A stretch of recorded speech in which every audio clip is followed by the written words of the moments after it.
এটা তো হচ্ছে আমরা ২০০ মানে সরকারকে যদি আমরা ট্যাক্স ফাঁকি দেই, সেটা কি হয়? সেটার অবস্থা কি? বকেয়া করের অবস্থা কি? রিফান্ড কিভাবে পাওয়া যায়? অ্যাডজাস্টমেন্ট কি হয়? এই সবগুলা নিয়ে হচ্ছে সেকশন ২১২ থেকে ২২৯ পর্যন্ত সেকশন আছে। খুবই গুরুত্বপূর্ণ।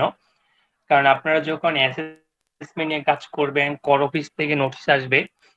তো এইগুলো হচ্ছে এই সেকশন গুলাকে খুব বেশি ব্যবহার করা হয়। যার জন্য হচ্ছে আমি আলোচনায় রাখছি যে এই সেকশন গুলা মোটামুটি গুরুত্বপূর্ণ। যেমন ১ম এ যদি আমরা আসি, সেক্ষেত্রে দেখা যায় সেকশন ২১২ র ক্ষেত্রে বলছে যে মানে এটার অংশ হচ্ছে আপনি পাবেন ১৩ রাজস্ব ফাঁকি পুনরুদ্ধার।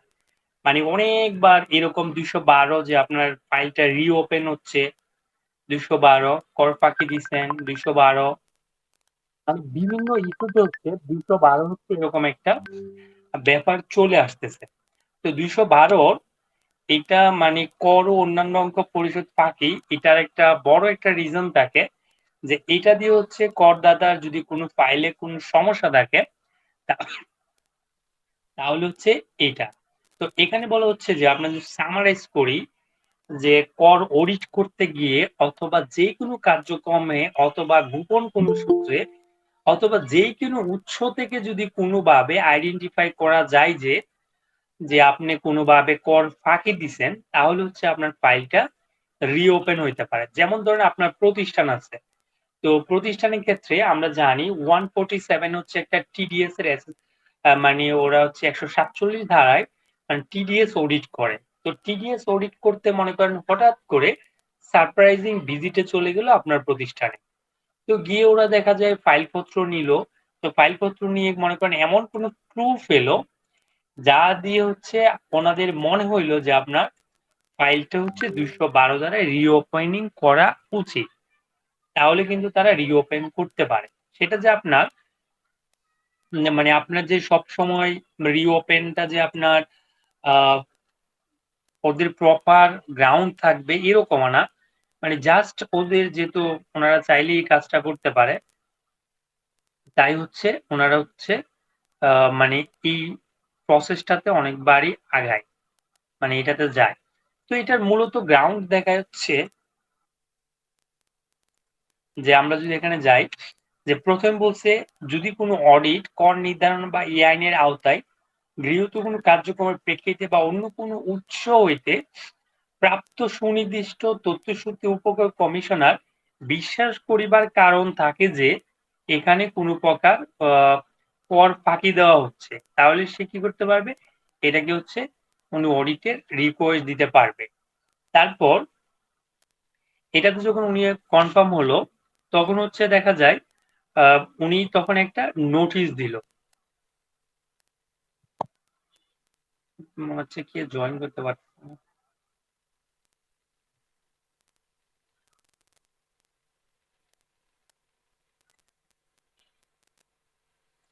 তো উনারা যখন একটা নোটিশ দিল, তখন হচ্ছে দেখা যায় আপনাকে অবহিত করে ১ম এ যে একটা নোটিশ দিয়ে আপনার ফাইলটা এই কারণে হচ্ছে রিওপেন হইতে পারে। অনেক সময় যদি আপনার সার্কেলের সাথে ভালো সম্পর্ক থাকে অথবা আপনার কোম্পানি মোটামুটি ট্যাক্স কমপ্লায়েন্স থাকে, তখন দেখা যায় এই ইস্যু গুলো হচ্ছে আপনাদের সাথে কথা বলে নিতে পারে যে আপনার ফাইলটা হচ্ছে এই কারণে হচ্ছে রিওপেন হচ্ছে, আপনাদের সহযোগিতা চাচ্ছি অথবা এরকম ইস্যু গুলো থাকতে পারে। তো আপনাকে অবশ্যই কিন্তু এটা নোটিশ দিয়ে আপনাকে জানাবে। আর এটা একটু মানে একটু সময় সাপেক্ষ অথবা একটা প্রসেসিং এর ব্যাপার হয়ে থাকে। কারণ এই কারণে, কারণ ফাইল যখন রিওপেন হয় তাহলে সবগুলা জিনিস কিন্তু আবার চেক করা হয়। তো সবগুলা জিনিস যদি আপনার এক করে যদি চেক করা হয়, তাহলে দেখা যায় মানে যদি কোন প্রবলেম থাকে তাহলে কিন্তু আবার মানে একটা ইস্যু দাঁড় হয়ে যায়। আপনি তো অলরেডি ট্যাক্স দিছেন অথবা পুরোপুরি 173 তে ট্যাক্স দেওয়ার পরেই আপনি রিটার্ন সাবমিট করছেন। দেখা যায় উনারা আবার ক্যালকুলেশন করে যে অঙ্ক ফাঁকি দেওয়া হইছে, সেটার উপর হচ্ছে আপনার ট্যাক্স ধার্য করে ফেলতে পারে। তো এখানে অনেকগুলা গ্রাউন্ড আছে কি কারণে পড়তে পারে আপনারা এটা দেখে নিবেন। তাহলে আমি জাস্ট মূল বিষয়টা বললাম যে এইটা হচ্ছে মূলত এই গ্রাউন্ডটাই থাকে মেক্সিমাম সেটা বলে। তো আমরা যদি আরো নিচে আসি, ২ টা কারণ। একটা তো আমরা ২১২ ধারায় বললাম যে ত্রুটিপূর্ণ। আবার এখানে বলছে, ত্রুটিপূর্ণ আদেশ সংশোধনের ক্ষেত্রে পরিদর্শী অতিরিক্ত কর কমিশনের ক্ষমতা। তাহলে আপনি ২ টা জিনিসকে আইডেন্টিফাই করেন। একটা হচ্ছে উপকর কমিশনার যদি মনে করে আপনার কোনোভাবে ট্যাক্স ফাঁকি দিয়েছেন, তখন আপনার ফাইলটা রিওপেন হইতে পারে। আরেকজনে পারে, সেটা হচ্ছে পরিদর্শী অতিরিক্ত কর কমিশনার। মানে রেঞ্জে যে কমিশনার থাকে, সেটা অতিরিক্ত কমিশনার হোক, উনিও যদি মনে করে যে উপকর কমিশনার যে আদেশটা দিছে সেটা ত্রুটিপূর্ণ আছে, মানে খেয়াল করেন, উনি কিন্তু সরাসরি ট্যাক্স পেয়ারকে আদেশ দিবে না। এখানে আপনি স্পষ্ট দেখেন, পরিদর্শী অতিরিক্ত কর কমিশন যদি বিবেচনা করেন যে উপকর কমিশনার কর্তৃক প্রদত্ত আদেশ ত্রুটিপূর্ণ এবং রাজস্ব স্বার্থের পরিপন্থী, তাহা হইলে তিনি এই আইনে দেখা যায় এই কার্যক্রমগুলো হচ্ছে গ্রহণ করতে পারেন।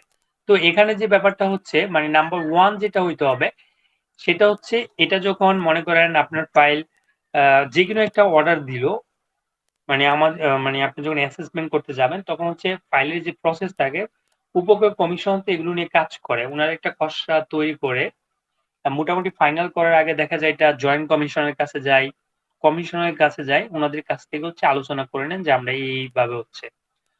তো দেখা যায় যদি মনে হয় যে উপকূল কমিশনার একটা আদেশ দিয়ে দিছে, সেটাতে কোনো সমস্যা আছে, তাহলে দেখা যায় রেঞ্জে, মানে আপিলের যে রেঞ্জ থাকে, ওখানে অতিরিক্ত কর কমিশনার আবার এটাকে রিওপেন করতে পারে, যে এটাকে আবার, তবে সব ক্ষেত্রেই করদাতাকে অবশ্যই শুনানির সুযোগ দেওয়া হবে।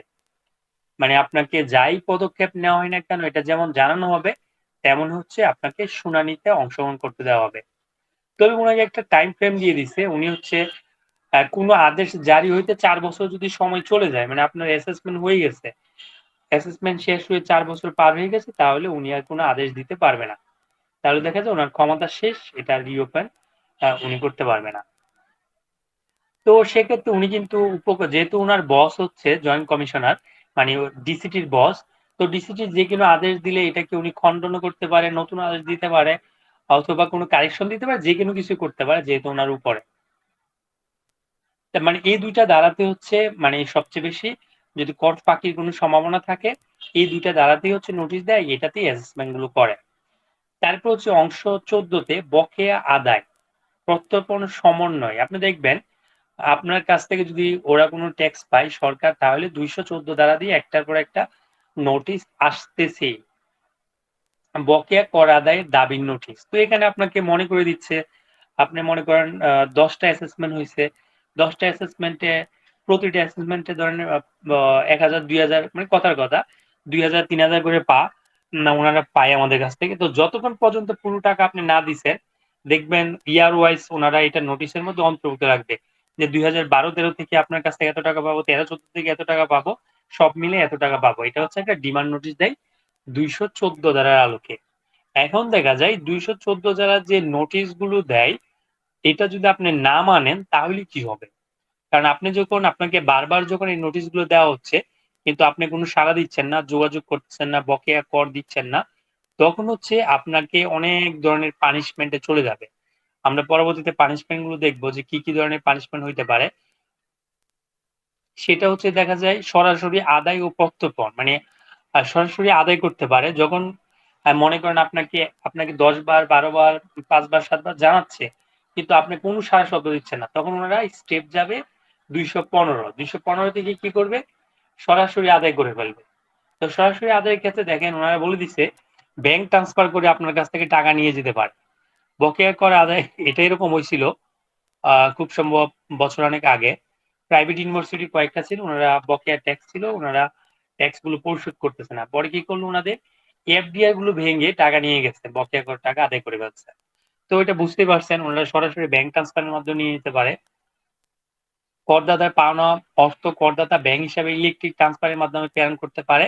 মানে যেই কোনো প্রসেস হচ্ছে আপনার কাছ থেকে উনারা চাইলে টাকা আদায় করে ফেলতে পারে। এটা তো হচ্ছে প্রাথমিক প্রসেস।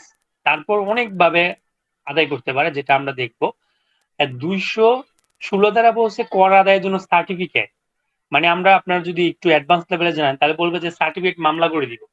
আপনার ডিমান্ড নোটিসের নিচে লেখা থাকে যে আপনি যদি এটা কার্যক্রম গ্রহণ না করেন, তাহলে আপনার বিরুদ্ধে সার্টিফিকেট মামলা করা হবে, গ্যাস লাইন কেটে দেওয়া হবে, ব্যাংক ফ্রিজ করে দেওয়া হবে, অনেকগুলো ধারার একটা ব্যাখ্যা থাকে। তো সার্টিফিকেট মামলাটা করলে কি হবে, এটা আমরা এর পরের ধারাতে দেখব।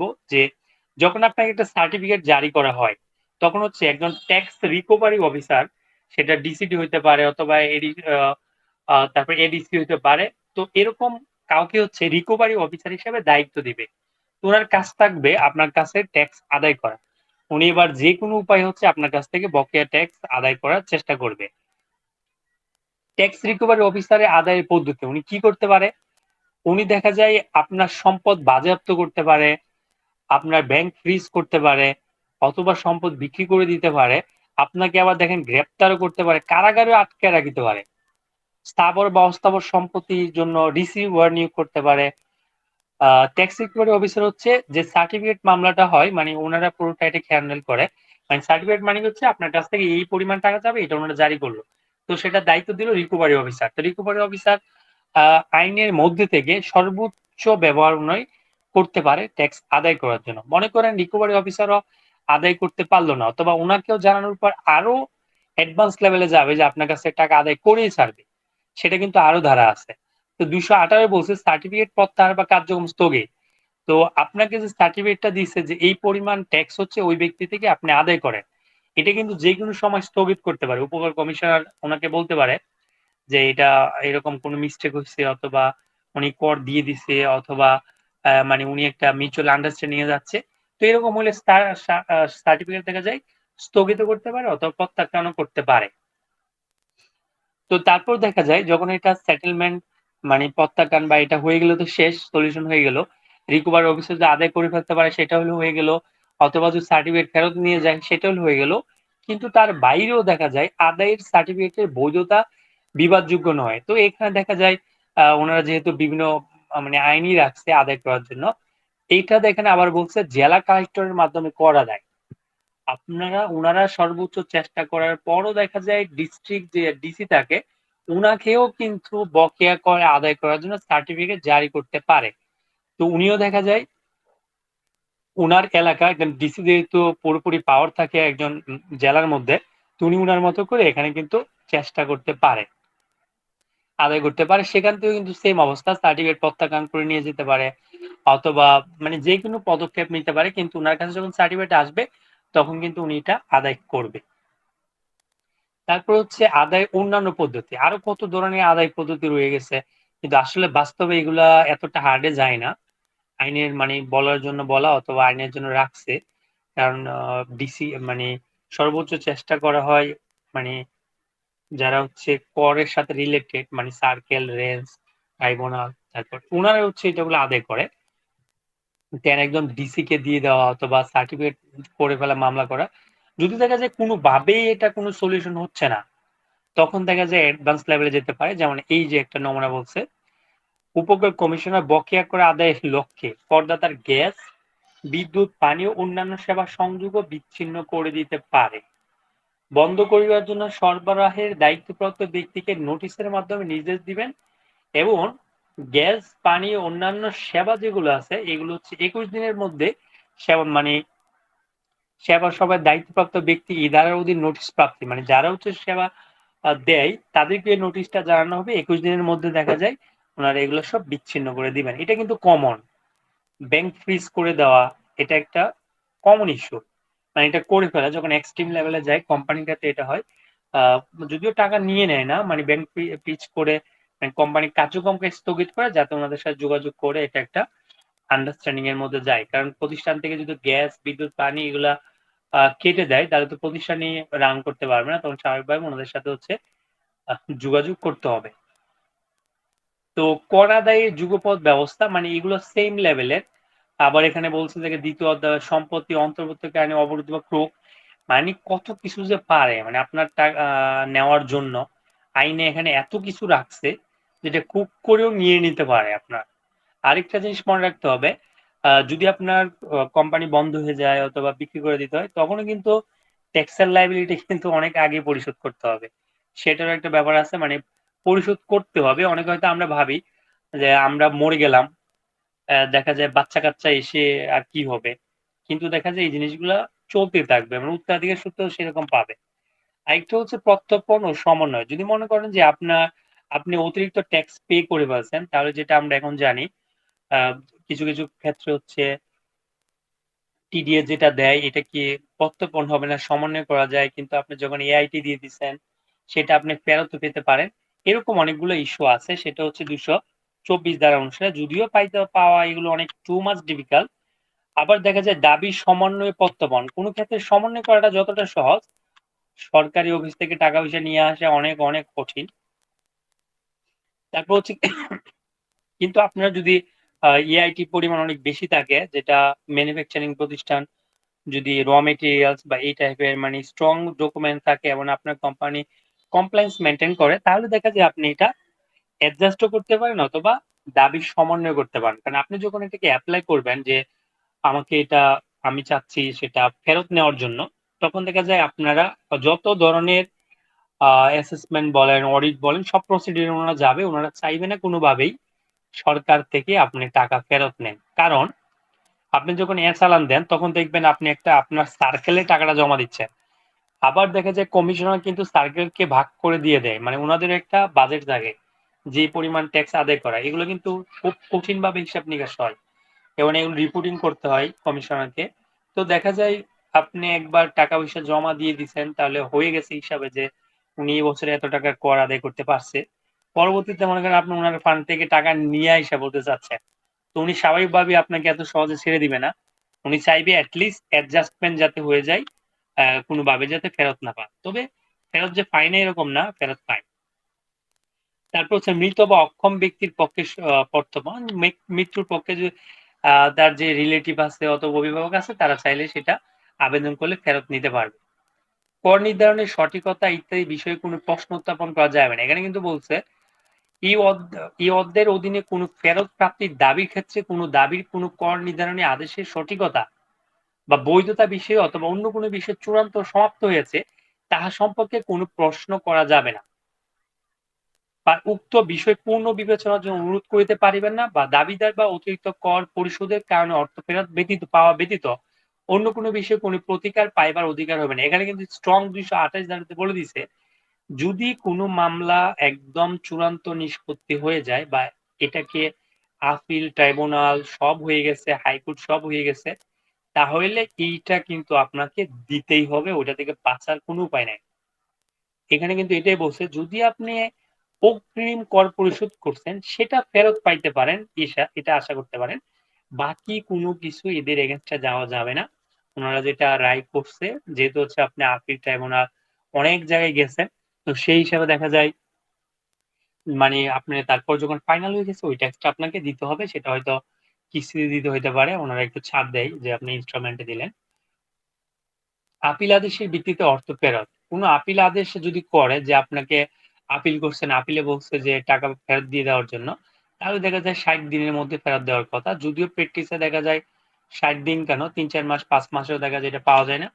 তবে প্রসেসিং এ থাকলে কিছু পাওয়ার সম্ভাবনা থাকে। যদি আপনার কমপ্লায়েন্স ফ্যাক্টরি হয়ে থাকে। তো এই ছিল হচ্ছে আমাদের ২০০ মানে গুরুত্বপূর্ণ সেকশন গুলো একটু ওভারভিউ। আপনারা ডিটেইলস ভিতরে পড়ে নেবেন সেকশন গুলো। ২১২ থেকে ২২৯ কারণ এগুলো হচ্ছে ট্যাক্স অফিসে বিভিন্ন আ মানে ধারা উল্লেখ করে আপনাকে নোটিশ দিবে। তাই একটু আইডিয়া দেওয়া যে আপনি এই ধারাতে গেলে কোন বিষয়, ওই ধারাতে কোন বিষয়। তবে সেকশন গুলো ভালো করে পড়ে নিবেন। আমি এখানে অবশ্যই রাখছি পুরো সেকশন। কারণ সব লাইন বাই লাইন ধরে বলা সম্ভব না। জাস্ট শুধু আমি সামারিটা বলার চেষ্টা করছি। ওকে, কোন প্রশ্ন থাকলে করতে পারেন।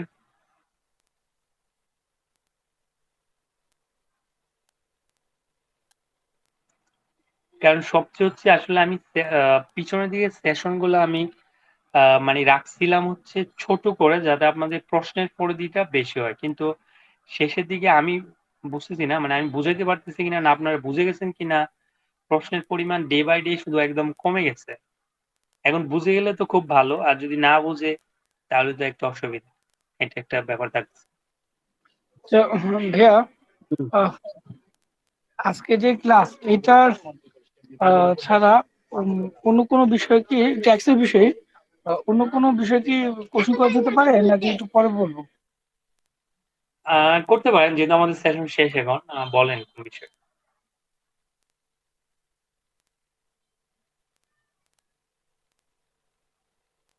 হ্যাঁ, রাজু ভাই প্রশ্ন করেন কোন বিষয়? ভাইয়া, মূলত হচ্ছে কি আমার তো ওই অডিটের কাছে আমার ওই টিডিএস যেটা আছে ভিডিএস যেটা আছে এটা আর কি এটা নিয়ে একটু কাজ করতে হচ্ছে। তো আমি একদম বেসিক্যালি টিডিএস বা ভিডিএসটা মনে রাখতে একটু আর কি টাফ হয়ে যাচ্ছে এক। তো আমি মূলত টিডিএস যেটা আছে এই জিনিসটা আমি কিভাবে করে একেবারে ভালোভাবে একটু মানে একটু আয়ত্তে নিয়ে আসতে পারি, একেবারে তো ভালোভাবে পারবো না, মানে ট্র্যাকেটা কিভাবে আর কি আমি করতে পারি। আমি এটা ধরেন একবার মনে বেসিক থেকে আমি মানে একেবারে ধরেন আমি সে বেসিক থেকেই যে আমি প্রথম থেকে আমি যদি আহ কোনো টিডিএস এ বা ভিডিএস এ বিষয়টা আমি যদি আনতে যাই, তাহলে আমি মূলত এটা কিভাবে করে আমি এটা করবো। আমার প্রথম কোশ্চেন হচ্ছে এটা। সেকেন্ড হচ্ছে আমার অডিট কাজের জন্য দেখা যায় যে এক্সপেন্স যেটা আছে, যখন আমি এনজিও কোনো রিপোর্ট যখন করতে যাই, তখন ওখানে হচ্ছে বাজেট ভেরিয়েশনটা থাকতেছে।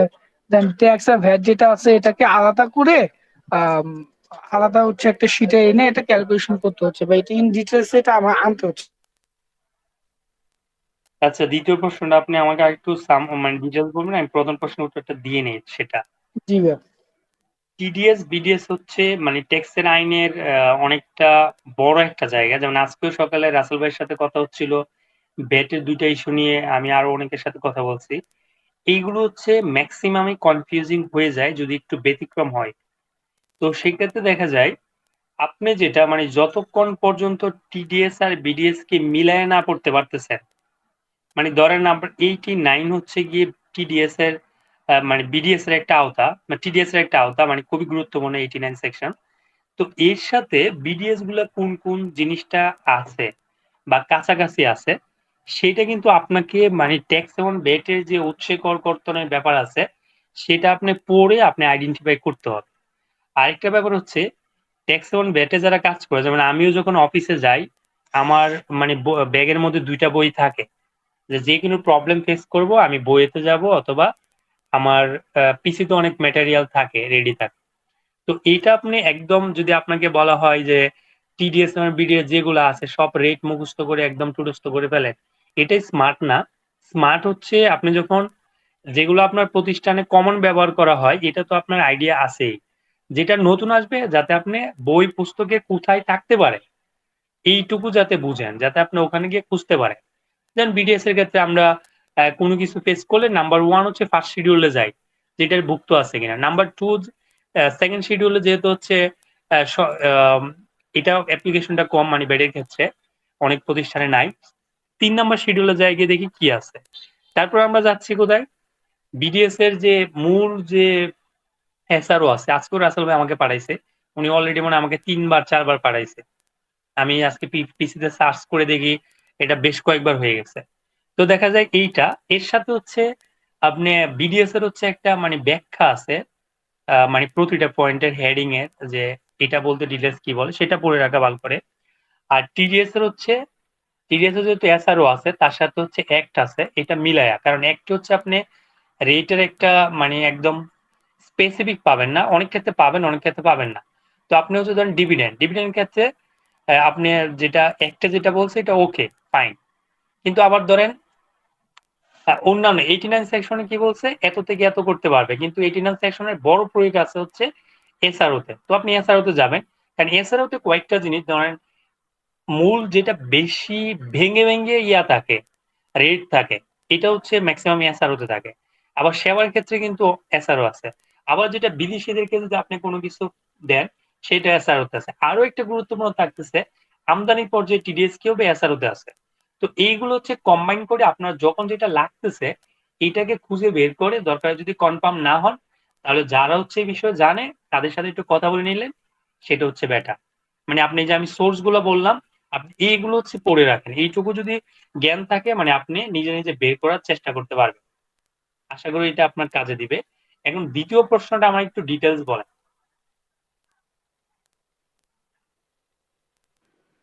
আচ্ছা, সেকেন্ড যে প্রশ্নটা সেটা হচ্ছে মূলত কিছুটা স্পেসিফিক। অডিট বলতে আমাকে কোন ধরনের অডিট বোঝাচ্ছেন? এনজিও মূলত এনজিও যে গুলো আর কি হয়ে থাকে, এনজিও অডিটে কিন্তু আমাদের বাজেট ভেরিয়েশন হয়ে থাকে। আমি তাই বলি এখানে রাজু ভাই, জি অডিট ভাই, বলতে আমি দুইটা বুঝি, একটা হচ্ছে ট্যাক্সের অডিট, আর একটা হচ্ছে অডিট যে মানে এফএস এর যে আমি অডিটটা করা হয় এফএস এর সেটা। জি ভাই আমি আপনি এফএস এর কথা কোনটা? বলতে চাচ্ছি। এফএস এর? জি। হ্যাঁ, এবার বল। ওকে, এফএসসি যে আমাদের অডিটটা হচ্ছে এনজিও রিপোর্টের উপরে, ওই ক্ষেত্রে আমাদের বাজেট ভেরিয়েশনটাও আলাদা করতে হয়, অ্যান্ড টিডিএস এবং ভিডিএস যেটা আছে ট্যাক্স এন্ড ভ্যাটের এই পোর্শনটা আমাকে একটা আলাদা করতে হয়। এখন এখানে কিভাবে আলাদা করতে হয়, কোনো একটা এক্সপেন্স হয়েছে, সেটা টিডিএসটা কত ছিল, দেন এটা ভিডিএসটা কত, এটা ইনক্লুডিং নাকি এক্সক্লুডিং, এইভাবে করে একটা শিডিউল আমাদেরকে তৈরি করতে হয় বা হুম হুম ওয়ার্কশিট হুম তৈরি করতে হয়। Okay? হুম হুম। এখন এখানে ইস্যু তো আজকে যেমন দাঁড়াইছে, আম, এটা হচ্ছে কুরিয়ার সার্ভিস। কুরিয়ার সার্ভিসে আমাকে ভ্যাকসিন ভাই বলতেছেন যে কুরিয়ার সার্ভিসে এটা টিডিএসটা কত। তা আমি আমার ম্যানুয়াল থেকে বই থেকে দেখলাম যে এটা 15%। তো 15%টা দেখার পরেও ভাই আবার একটু ভালোভাবে দেখলেন, বললেন যে এটা তো হচ্ছে মূলত নিবাসী যারা আছে ওদের জন্য, প্রতিষ্ঠানের জন্য তো কত একটু দেখেন। পরে আমি আবার নেটে সার্চ দিলাম, তারপর আপডেটটা দেখলাম 10%। তো বইয়ে আমি কিন্তু যেটা কি বইটা ফলো করি, তো ওইখানে আমি 15% দেখছি। আমি কিন্তু অলরেডি 15%ই কিন্তু আমি বুক করতাম, কিন্তু পরে আবার দেখি যে না, এটা মূলত 10%। তো কারণ আপনি, এরকম হ্যাঁ আমি এই বলি, আমি হ্যাঁ আইডেন্টিফাই করতে পারছি যেটা বলতেছেন নির্বাচন। সেটা হচ্ছে প্রথমে খেয়াল করবেন এটা 119 ধারা কিনা। 119 ধারা কিন্তু অনেকগুলো লিস্ট আছে, এটা বেশি হবে এটা স্বাভাবিক, কিন্তু আপনি 119 ধারা তো পরে যাবেন, এর সামনেই তো আপনি এগুলো পাচ্ছেন মানে নিবাসীর জন্য। তো এটা যারা অডিট ফার্মে কাজ করে আর যেসব প্রতিষ্ঠান হচ্ছে কমপ্লায়েন্স না, এখানে আপনার কষ্ট করতে হবে।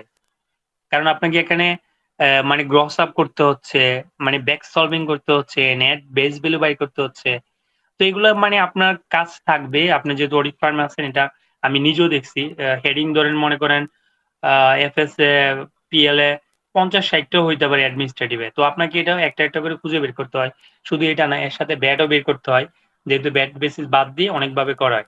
কিন্তু কমপ্লায়েন্স ফ্যাক্টরি যেগুলো আছে, মানে প্রতিষ্ঠান যে ৬০-৭০% এর কমপ্লায়েন্স হয়, ওদের থেকে কিন্তু আপনার এত কষ্ট হবে না। যেমন আমিও যেটাতে আছি ওখানে থেকে আমাদের পুরো ভেন্ডর কোন খাতে কোনটা টিডিএস কত বিডিএস এরকম করে একটা ফাইলই মেইনটেইন করা হয়।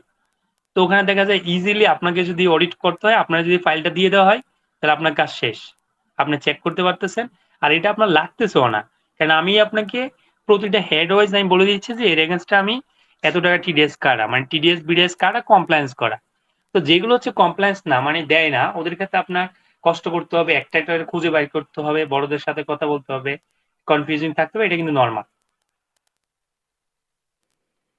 আচ্ছা, এখনো এজ এ স্টুডেন্ট হিসেবে রানিং হিসেবে ওটা তো কাজের ক্ষেত্রে আম, এমন কি কোনো ইয়ে আছে কিনা যে যেটার মাধ্যমে ডিটেলস বা ভিডিওসটা আমি এজ এ রানার হিসেবে, ফার্স্ট রানার হিসেবে আমি একটু ভালো আর কি এটা আপনাদের আমি টিডিএস বিডিএস এর ক্লাসের মধ্যে আমি আপনাকে একটা এক পেজের একটা শীট দিচ্ছিলাম না, দিয়েছিলেন। জি ভাই, একটা শীট দিয়েছিলেন। এটা বোঝার চেষ্টা করেন। আচ্ছা গ্রুপে আমি ওই বাইয়েরও আমি একটা ইয়ে দিব, ওইটা পুরো একটা ইয়ে দিব, দেখি আমাকে একটা মনে করাই দিন। ওইটা হইলে ভালো করে বুঝতে পারেন। রাসেল ভাই বলেন, আসসালামু আলাইকুম রহমতুল্লাহ। একটু জোরে বলেন ভাই। আসসালামু আলাইকুম রহমতুল্লাহ। ওয়ালাইকুম স্যার, আসসালাম। আমি হ্যাঁ আপনি তো ব্যাখ্যা রাজু দিন। ভাই এখানে আছে, আরো যারা উপস্থিত আছে তাদের জন্য একটা জিনিস, মানে আমি একটু জানার জন্য রাজু ভাই কাছে, যেহেতু উনি অডিট ফার্মে আছে।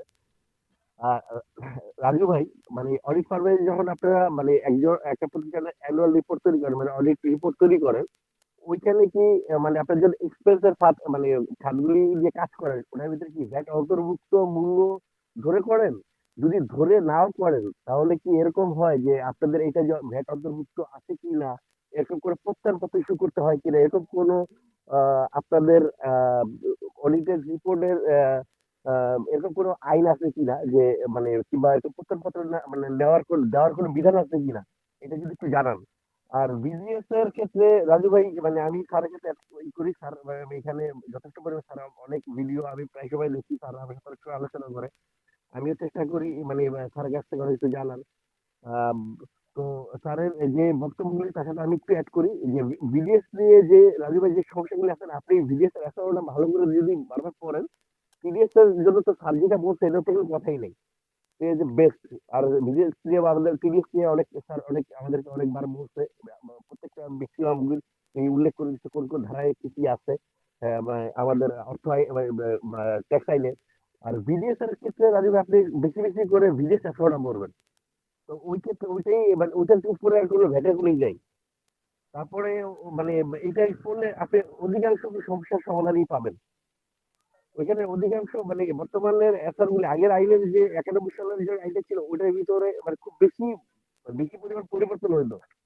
কিন্তু বর্তমানে এইটা যেমন এবার বিদেশের এটা পরিবর্তন হচ্ছে 2021 সালের পর অল্প অল্প পরিবর্তন হচ্ছে, কিন্তু অনেকদিন প্রায় 4-5 বছর পরে বিদেশে আসলে পরিবর্তন হয়েছে। কিন্তু মানে ওইটা 2021 অনুরূপই আসছে মোটামুটি, হয়তো কিছু কিছু চেঞ্জ হয়েছে। তো আপনি বিদেশে আসলে দেখলে বিদেশের সমস্যা মানে অধিকাংশই মানে পরিবর্তন হবে।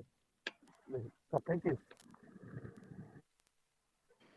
আচ্ছা, রাজু ভাইকে উত্তর দেন, তারপরে আমি এক করব।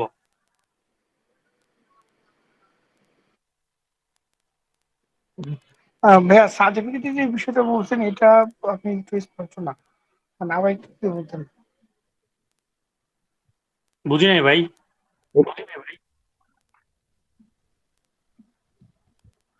কোশ্চেনটা আমি বুঝলাম না।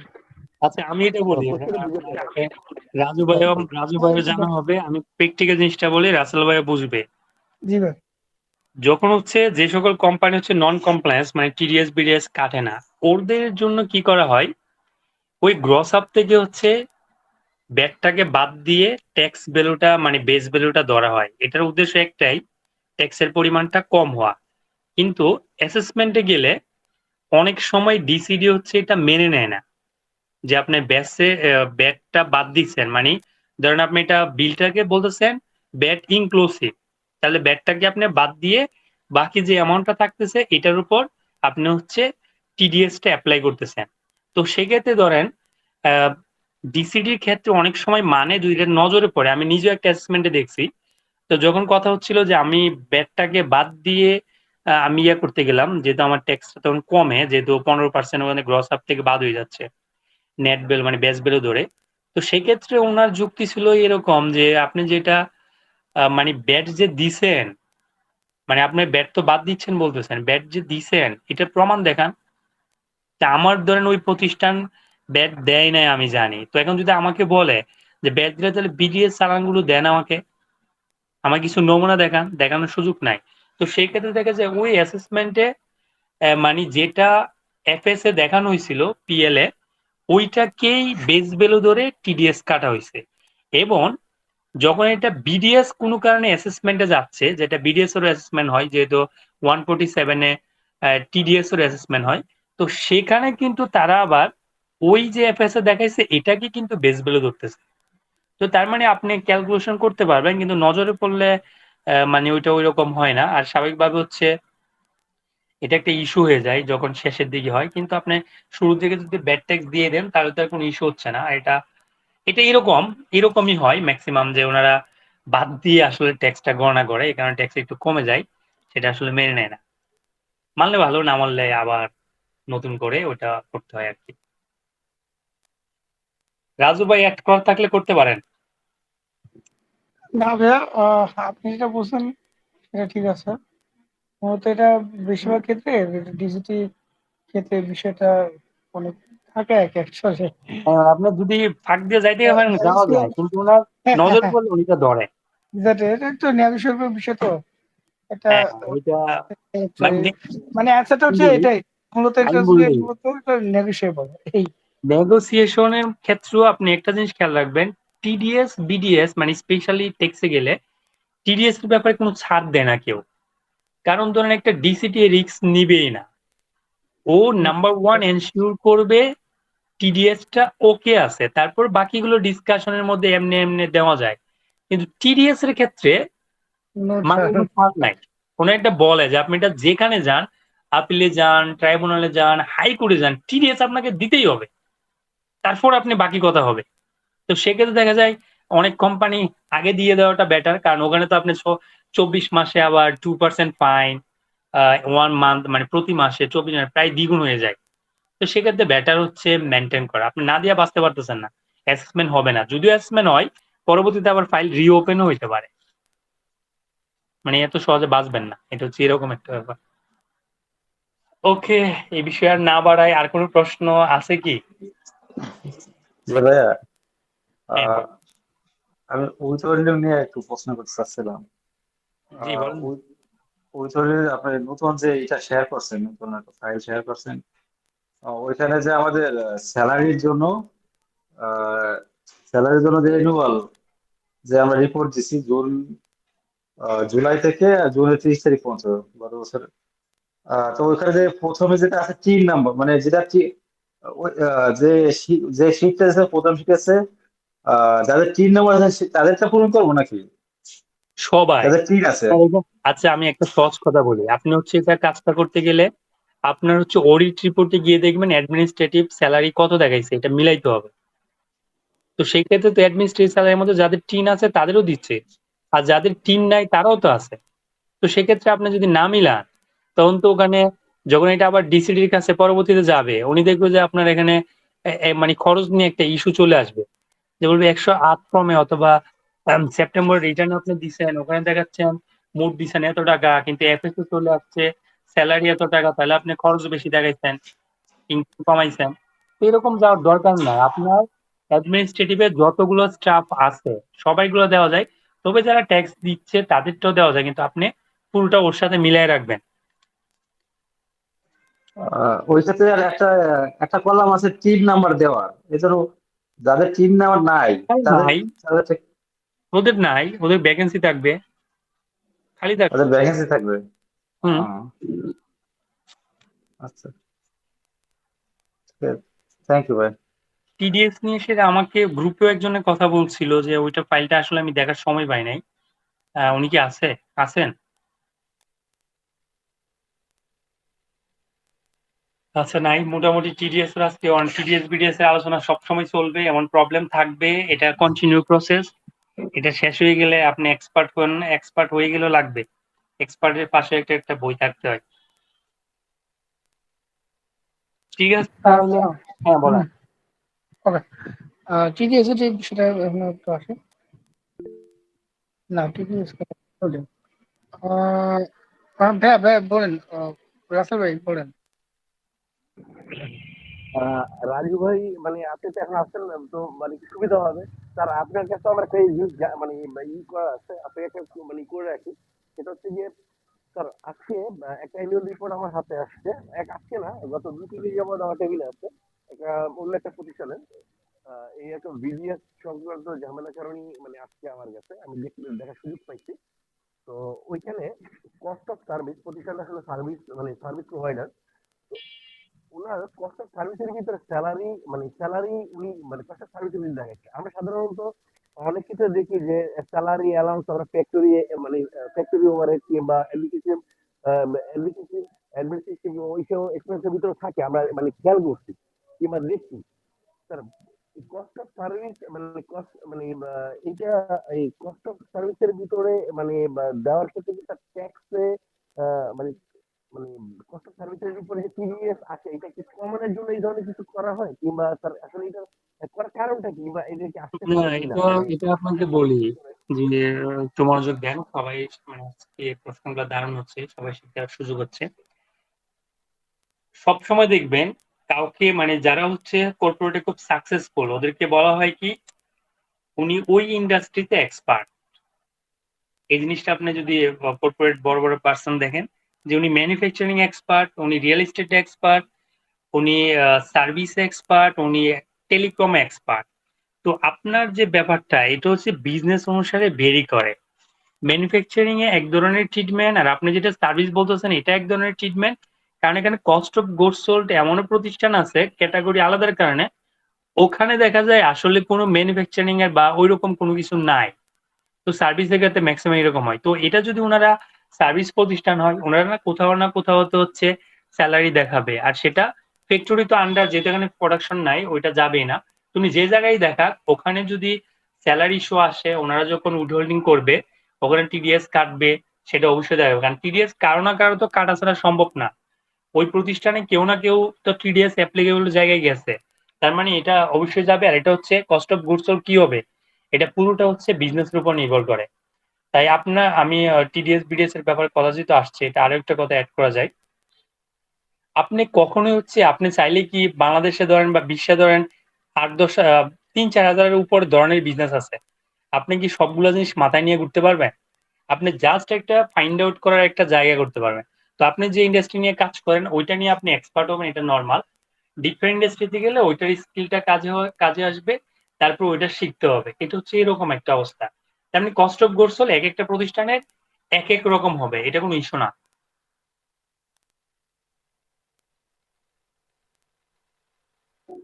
Okay sir, thank you sir, thank you. Okay, আর কোনো প্রশ্ন আছে? আচ্ছা ঠিক আছে, মোটামুটি প্রশ্ন তাহলে শেষ।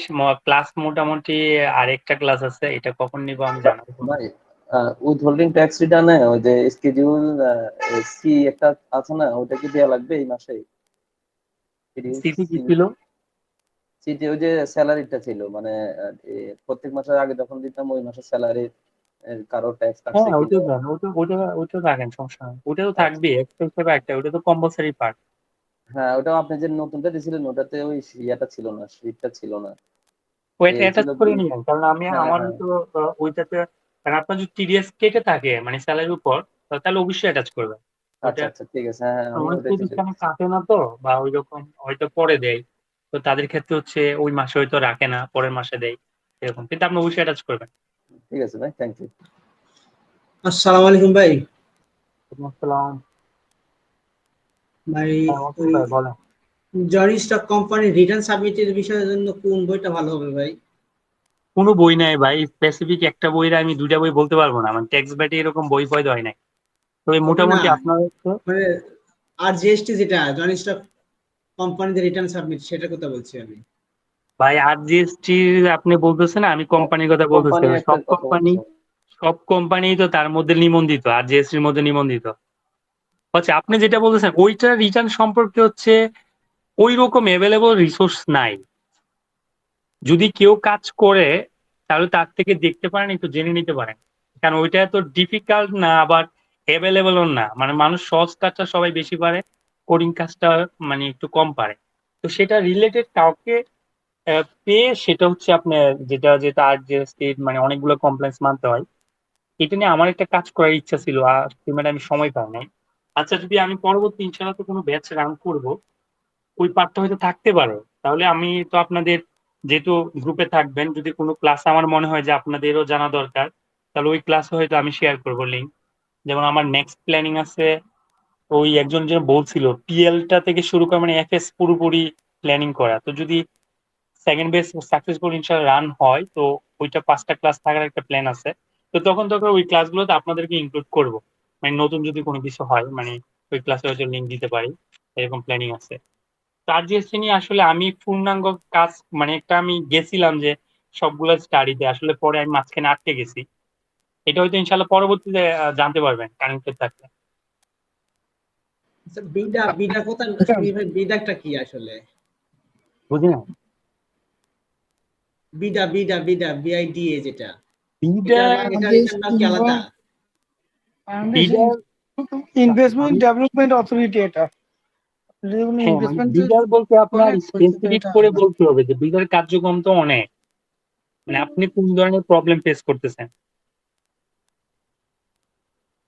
না, আমি আসলে ওই প্র্যাকটিক্যালি বিষয়ে কোনো কাজ করি না, আমি এক বড় ভাই থেকে হ্যাঁ, শুনলাম তো ধরেন বিষয়টা। তো বড় ভাই কোনো ইয়ে দিতে পারলো বিডা, না, বিডা ডকুমেন্টও দিতে অনেক পারলো না, কোনো ইয়েও আচ্ছা দিতে ভাই, আমি পারলো না। একটু এখানে কিছু একটু অ্যাড করতে পারি? আচ্ছা আমি একটু বলেন। বলি। অডিট রিপোর্ট যেটা আছে ভাই, ওটা হচ্ছে মেল। অডিট রিপোর্ট আমরা যখন করি, করার পর আমাদের কয়টা করতে হয়? আমাদের 3টা করতে হয়, 5টা সেট করতে হয়। কেন? ধরেন কারো ইনভেস্টমেন্ট আছে, ঠিক আছে, কোনো ক্ষেত্রে এটা ইনভেস্টমেন্ট আছে, বাইরে থেকে কোনো একটা কোম্পানি আপনার কোম্পানিতে ইনভেস্টমেন্ট করছে, অথবা আর মেইন যে কোম্পানি সেটা হচ্ছে সে আহ আচ্ছা ইংল্যান্ডে ধরলাম। ইংল্যান্ডে হচ্ছে আপনার কোম্পানি, মেইন কোম্পানি, ওই কোম্পানির একটা ব্রাঞ্চ হচ্ছে আমাদের এখানে আছে। তো ওনারা কি করেন, কোনো ক্ষেত্রে তাদেরকে একটা ইনভেস্ট করছে কোনো একটা পোর্শন, কোনো একটা প্রজেক্টে, ঠিক আছে, ওই ক্ষেত্রে কিন্তু বিডার পারমিশনটা লাগবে। এই তো বুঝেন। হ্যাঁ একটা তাহলে আমি ধরো বলছি, আমার একটা ব্রাঞ্চ আছে, হ্যাঁ, আমাদের মূলত মেন ইস্যুটা হচ্ছে যে ইনভেস্টমেন্টের কোন ইস্যু যদি থাকে, ওই ক্ষেত্রে আপনার বিডাতে কিন্তু আপনার রিটার্নটা দাখিল করতে হয়। বিডার রিটার্নটা কি? অডিটের রিপোর্ট যেটা আমরা করি ওইটা বিডাতে একটা সেট যায়। এটা একটা। আর আরজেসি তে মূলত আমার কি যেটা অডিট রিপোর্ট যেটা আছে এটাও জমা দিই। দুইটা গেল, ভ্যাট অফিসে একটা, ট্যাক্স অফিসে হচ্ছে গিয়ে একটা, এভাবে করে চারটা হচ্ছে গিয়ে চারটা সেট আমরা পাঠিয়ে দিলাম। আর একটা সেট হচ্ছে গিয়ে আমাদের অফিসে কি থাকে, আর একটা সেট হচ্ছে গিয়ে ক্লায়েন্টের কাছে থাকে। এই হুম হচ্ছে হুম গিয়ে আমাদের মতো সেট।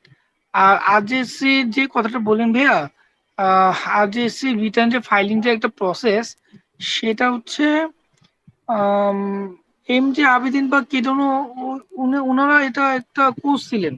আম, মানে একদম ধরেন শিডিউল 10 থেকে, হ্যাঁ শিডিউল 10 থাকবে, ব্যালেন্স শিট থাকবে, পিএনএল থাকবে, মানে কি কি থাকবে এইভাবে করে একটা করা ছিল। আমার কাছে ওটা যদি থাকে আমি চেষ্টা করবো দেওয়ার জন্য। তবে আমি চেষ্টা করব আমার সিনিয়র বা যারা আছেন ওদের কাছ থেকে এরকম কোনো একটা প্রসেসে একটা পিডিএফ বা কোনো কিছু যদি থাকে আমি এটা চেষ্টা করবো। মানে আপনি ওটার ভিতরে সবই পাবেন, কারণ হ্যাঁ এই যে হ্যাঁ রাজু ভাই, মানে আপনি চেষ্টা করলে পারবেন, কারণ সিনিয়রদের অনেকে যেহেতু অডিট ফার্ম তো অনেক কিছু এগুলো থাকে, তাহলে আপনি একটু কারণ ওটার রিসোর্সটা ভিতরে বেশি। হচ্ছে কি আপনার এই যে মিনি সেট, আমি এটা সামারি একটা বলে দিই। কারণ আপনি একটা প্রিপারেশন করবেন কিভাবে একটা ডকুমেন্টস, আপনার এজিএম লাগবে। এজিএম এ মিনিট ছাড়া আপনি কি ওনাদের এটা কিন্তু জানবেন না। ওনাদের এজিএম এ কোন কোন ধরনের বিষয়গুলো তারা ফোকাস করেছিলেন, সে অডিটর নিয়োগ করা হয়েছে ওই এজিএমই কিন্তু বলা আছে। আপনার অডিটর কবে নিয়োগ হবে, ও কাকে দেওয়া হবে, এই বিষয়গুলো বলা আছে। আচ্ছা, এটা একটা গেল। সেকেন্ড হচ্ছে আপনার অডিটেড ফাইন্যান্সিয়াল স্টেটমেন্টস। ফাইন্যান্সিয়াল স্টেটমেন্টের ভিতরে কি কি আসতেছে, আমার ব্যালেন্স শিট আসবে, প্রফিট অ্যান্ড লস থাকবে, তারপর শেয়ার হোল্ডার্স আছেন, ডাইরেক্টরস আছেন, তাদের কিন্তু লিস্ট থাকতেছে। তারপর হচ্ছে আপনার শিডিউল 10, ফর্ম 12, এই জিনিসগুলো কিন্তু থাকবে। তারপর যদি কোনো ক্ষেত্রে আপনার শেয়ার ক্যাপিটাল আপনি চেঞ্জ যদি করেন, সেটাও কিন্তু আপনার আরজেসি যে অডিট যে ফাইলিং যেটা আপনার বলছেন ওটার ভিতরে কিন্তু মাসবে আপনার থাকা লাগবে। তারপর হচ্ছে আপনার শেয়ার ক্যাপিটাল বললাম, শেয়ার মানে ডিপোজিট, ডিপোজিট যদি করেন কোন কোম্পানিতে ওই ক্ষেত্রেও কিন্তু ওইটার সাপোর্টিং ডকুমেন্টস থাকা লাগবে। এইভাবে করে আরজিএসসি আপনি একটা ফাইল এটা করতে হবে। মূলত এটা অডিট রিপোর্ট থেকে অনেকে বলে আরজিএসসি রিপোর্ট। তবে আপনার কোম্পানি ভেদে যেমন ম্যানুফ্যাকচারিং কোম্পানি যদি হয় সেক্ষেত্রে হচ্ছে আপনার অডিট রিপোর্ট হবে একরকম, দেন হচ্ছে ডকুমেন্টেশনটা হবে একরকম হবেন। তারপর হচ্ছে আপনার যদি কোনো ধরনের সার্ভিস নেচার অফ বিজনেস যেটা আছে এটার উপর ডিপেন্ড করে আপনার ডকুমেন্টেশনটা হবে আলাদা, ফাইলিংটা হবে আলাদা, কিন্তু নেচারটা সেম থাকবে। এফএসএল যতগুলো কোম্পানিস আছে সবগুলো কোম্পানিস আপনাকে মেনটেন করতে হবে, কিন্তু ডকুমেন্টস এর ক্ষেত্রে আপনার নেচার অফ বিজনেস এর ক্ষেত্রে কিছুটা হবে আলাদা। বাট মনে রাখবেন 70 থেকে 80% সেম, 20 or 30 ডিফার করে because of nature of business এর কারণে। ওকে, তো এরকম আর কি। আপনার আরো অনেক কিছু এগিয়ে থাকে, ধরেন ডকুমেন্টস আছে, তারপর হচ্ছে ফিল আউট ফর্মস আছে, অনেকগুলো ফর্ম আর কি আছে, আজ অনেকগুলো কিন্তু ফর্ম, অনেকগুলো কিন্তু ফর্ম আছে, ঠিক আছে। এটা আর কি থাকতে হবে। তারপর পে ফিস থাকে, তারপর হচ্ছে সাবমিট রিটার্ন যেটা আছে এটাও আর কি থাকবে। তারপর অবটেইনিং অ্যাকনলেজমেন্ট, এটাও আপনার রাখতে হবে। অ্যাপ্রুভাল থাকতে হয়, এরকম একটা অনেকগুলো জিনিসগুলো আপনার থাকবে। হ্যাঁ, এই আর কি। টুইন অ্যান্ড পার্টনার্স আছেন, হ্যাঁ টুইন অ্যান্ড পার্টনার্সে ওনারা হচ্ছে একটা জিনিস শেয়ার করছেন, ওটি একটু দেখতে পারেন কেমন। আমি আমার জানার মানে আমার নয় যে একটু গ্যাপ থাকতে পারে, তবে আমি একে প্রাইমারি আমি একটা জাস্ট কনসেপ্ট দেওয়ার চেষ্টা করলাম অ্যাকচুয়ালি। হ্যাঁ, আচ্ছা, মানে বিডা নিয়ে আমি আর একটু কথা বলি। সেটা হচ্ছে বিডা শুধু যে ইনভেস্টমেন্ট নিয়ে কাজ করে এরকম না। ধরেন বাংলাদেশে কোনো ফরেনার আসলো গেল, কি হইলো, চাকরি করলো, অ্যাপ্রুভাল, এইগুলোর হুম, একটা প্রসেস থাকে। এই কারণে আমি বলি আপনি যেটা প্র্যাকটিস করেন সেটা সম্বন্ধে ভালো জানেন। যে আমার প্রতিষ্ঠানে সবচেয়ে বেশি প্র্যাকটিস হতে হতে অনেক ফরেনার আমাদের এখানে আসতো, কারণ ওরা যখন বাংলাদেশে আসতো তারপর নাম্বার ওয়ান হচ্ছে এদের ওয়ার্ক পারমিটটা বিডাতে অনুমোদন নিতে হইতো। তো ওয়ার্ক পারমিট অনুমোদন নিয়ে ওরা কিন্তু আবার যাওয়ার সময় ওয়ার্ক পারমিট ক্যান্সেল করা পর্যন্ত বিডার সাথে রিলেটেড। আপনি যদি পুরো ট্যাক্স না দিয়ে ওদের ওয়ার্ক পারমিটও ক্যান্সেল করতে পারবেন না, আর যদি কোনো কারণে ওরা যেতেও পারে পরবর্তীতে কিন্তু এগুলা ডিউ হয়ে ইস্যু হবে। যেমন এরকম একটা ইস্যু হয়েছে প্রায় 5-7 বছর 10 বছর আগে। তো ওনারা বাংলাদেশে আসছে গেছে, মানে ট্রাভেলিং ভিসাতে আসছে, লম্বা সময় ছিল।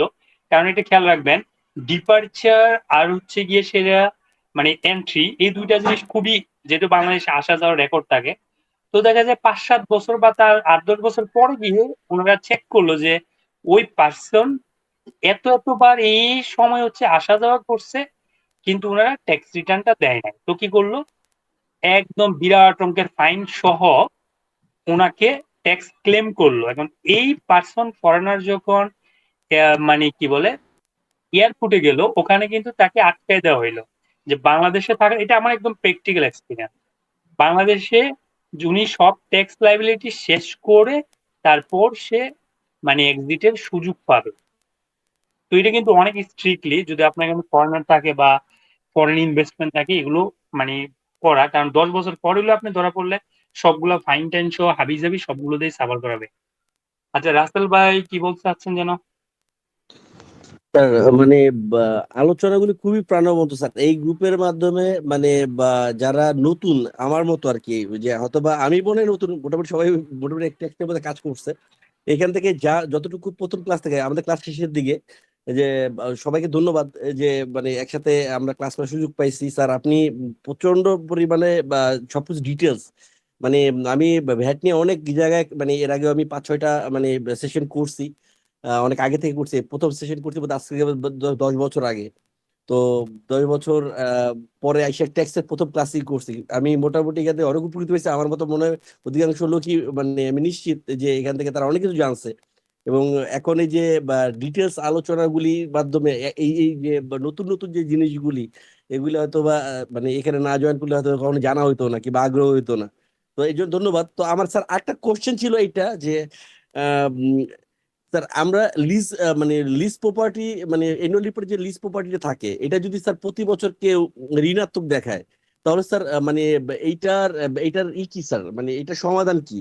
যে আমরা সাধারণ জানি যে লিজ প্রপার্টির উপরে ভিডিএস অ্যাপ্লিকেবল আছে। তো বা, মানে দেখা গেছে যে একটা প্রতিষ্ঠান তারা ৩-৪ বছর ধরে লিজ প্রপার্টি তার মানে বা তার মান্থ মানে ইয়ারলি যে পেমেন্ট, এটা মানে নেগেটিভ, হয়তো বা সে অগ্রিম দিচ্ছে, বাট মানে স্যার এইটা প্রতি বছর টানা কি স্যার নেগেটিভ থাকার সুযোগ আছে কিনা? দেখো, হ্যাঁ, এটা আমি যদি অ্যাকাউন্টিং ট্রিটমেন্টে বলি, একই ধরনের হবে ট্যাক্সের ট্রিটমেন্টে যেটা হয়। এটাকে রাইট অফ ইউজ অ্যাসেট, এরকম একটা নাম আছে, আরও এরকম।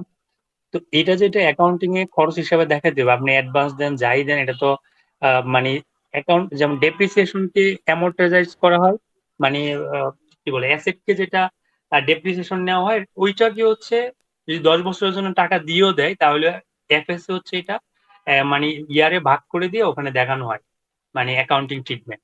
তো ট্যাক্সে গিয়ে কি করে, যেটা হচ্ছে মানে ওটাকে রাইট ব্যাক করে, যে ডেপ্রিসিয়েশন মানে ওই লিজের যেটা দেখানো হচ্ছে right of use of asset এরকম। তো এটাকে অ্যাড করে পরবর্তীতে যতটুকু রেন্ট অ্যাকচুয়াল পেমেন্ট করছে ওইটাকে হচ্ছে অ্যালাউ করে। তো ব্যাপারটা হচ্ছে এটা আপনি মাইনাস দেখানোর কোনো সুযোগই নাই, কারণ সে যদি একসাথেও টাকা দিয়ে দেয়, সে কিন্তু ১০ বছরের জন্য লিজ নিলে, তাহলে দেখা যায় এটাকে ১০টা ভাগ করে কিন্তু প্রতি বছর অ্যাকাউন্টিং এ দেখাইতে হবে, ওটা কিন্তু থাকবে। তো সে জায়গায় মাইনাস দেখানো, মানে এটা তো একটা খরচ, খরচকে মাইনাস কিভাবে দেখাবে?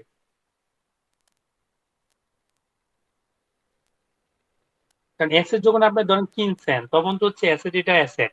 পরবর্তীতে তো আপনি ডেপ্রিসিয়েশন নামে বা আদার্স নামে তো এটা ডিক্রিজিং করতেছেন, ওইটা তো আপনার অ্যাকাউন্টিং এ যাইতে হবে, নাহলে তো আপনি অ্যাসেট গিয়ে কি আপনি ১ বছরে ১০ বছর পরে গিয়ে একবারে বাদ দিয়ে দিবেন, তাহলে এফএস এর অবস্থাটা কি হবে? বুঝতে পারছেন?